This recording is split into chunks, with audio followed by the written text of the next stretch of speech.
night outside had been eerily quiet, the occasional rustle of leaves the only sound breaking the stillness. Inside, the atmosphere in Vanessa's apartment felt thick with tension, as though an unseen force lingered. Exhausted from the day's events, she had finally succumbed to sleep, slipping into a restless slumber. Her mind, however, had taken her to a desolate landscape where the boundaries between dream and reality blurred. In this barren wasteland, the ground was cracked and lifeless, the sky churning with black clouds radiating a dim, ominous glow. Vanessa had stood alone, her dread mounting as a dark figure emerged at the edge of her vision. Paralyzed with fear, she had watched it glide closer, revealing a tall, ethereal man with pale, glowing skin and void-like eyes. His cruel smile chilled her as he spoke her name. "I am Bree," he had introduced himself, his voice smooth and menacing. "You are destined to become my greatest creation." Despite her attempts to resist, Bree's overwhelming presence had pressed down on her, his touch sending cold electricity through her. As the darkness he wielded consumed her, Vanessa had fought desperately, her mind clinging to thoughts of Ira. But Bree's laughter echoed ominously as he declared her fate. She would become his instrument, destined to destroy Ira. Vanessa had seen it in a moment of horrifying clarity, the act of her betrayal. In her vision, she had plunged the blade of darkness into Ira's heart, witnessing the anguish in his eyes, the pain, betrayal, and sorrow as he realized what she had become. A scream of despair had torn from her throat, shattering the stillness of the dream, but it was too late. The darkness gripped her tightly, dragging her into an abyss from which there was no escape. "Please, Ira, help me," she had whispered, her voice fragile and desperate. But there was only the suffocating silence of the darkness. Vanessa woke with a gasp, drenched in cold sweat, her chest tight with guilt and fear. She could still feel the lingering touch of Bree's malevolent influence, poisoning her thoughts. Paralyzed with terror, she remained motionless until Ira appeared in the doorway, his voice filled with concern. She had flung herself into his arms, sobbing, recounting the nightmare. "Bree turned me into something horrible," she had confessed. When she revealed she had killed him in the dream, Ira comforted her, vowing, "You are stronger than any darkness." Despite his reassurance, Vanessa couldn't shake the dread that the dream was more than a nightmare. It felt like a warning. Together, they resolved to face whatever darkness lay ahead, drawing strength from one another. But the shadow of her fear loomed, unshakable. "I'm scared, Ira," she had whispered, her voice trembling. Vanessa clung to Ira after her nightmare, confessing her fears of becoming something monstrous under Bree's influence. Ira, though shaken, promised her, "We'll get through this, Vanessa. I promise you." Their embrace provided a fleeting sense of safety, but the shadow of the dream lingered in Vanessa's mind. Even as she resolved to fight Bree's darkness, doubts crept in. Would her strength and their love be enough to withstand what was coming? Elsewhere, the world teetered on the edge of chaos. In a morning television broadcast, Emma Johnson, a beloved host, began to exhibit eerie transformations. Her warm demeanor was replaced by a chilling presence, her bloodshot eyes and guttural voice unsettling both her co-host and viewers. When Emma grabbed Richard's arm with unnatural strength and began speaking in an incomprehensible, alien language, panic ensued. Studio efforts to cut the feed failed, leaving audiences across the nation in horrified silence. At Madison Square Garden, a boxing match drew crowds eager for entertainment, but an ominous undercurrent hung in the air. As fighters Liam the Beast Johnson and Noah the Hammer Smith prepared to face off, the gathering felt the palpable tension of an approaching storm, as if reality itself was unraveling.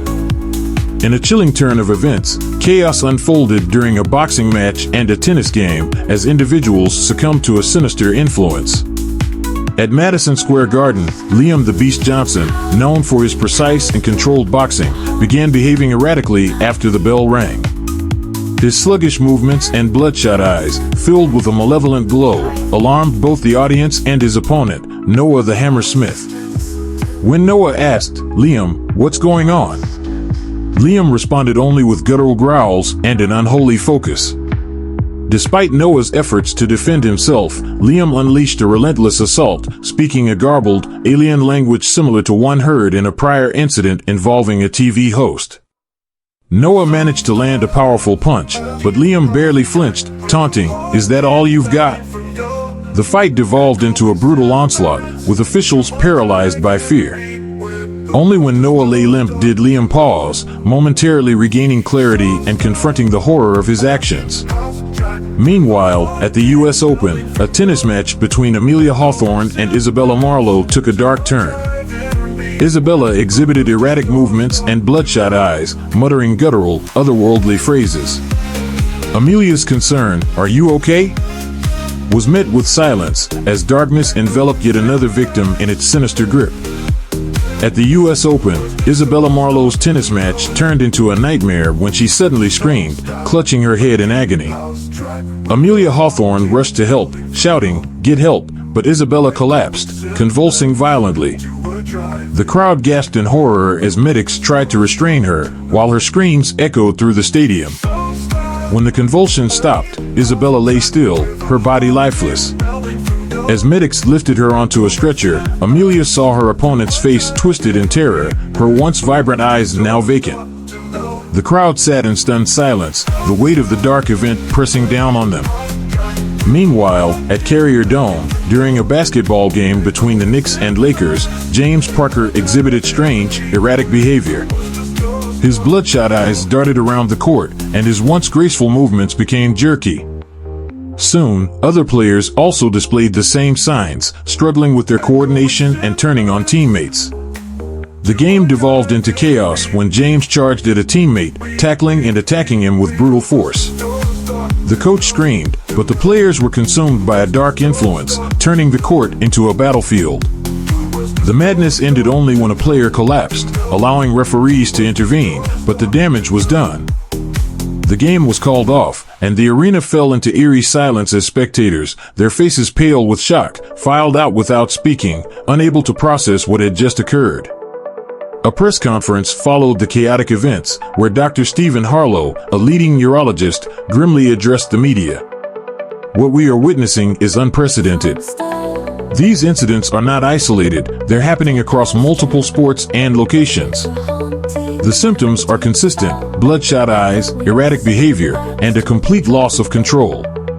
A reporter asked Dr. Harlow, "Could this be an infection or disease?" Dr. Harlow shook his head. "The onset of symptoms is too rapid, and the behaviors go beyond any known medical condition." Another reporter suggested mass hysteria, but Dr. Harlow disagreed. "This is not mass hysteria. These individuals are exhibiting signs of possession. There's no other word for it." The room fell silent as Dr. Harlow's words settled in. "Are you suggesting these athletes are possessed?" a journalist asked.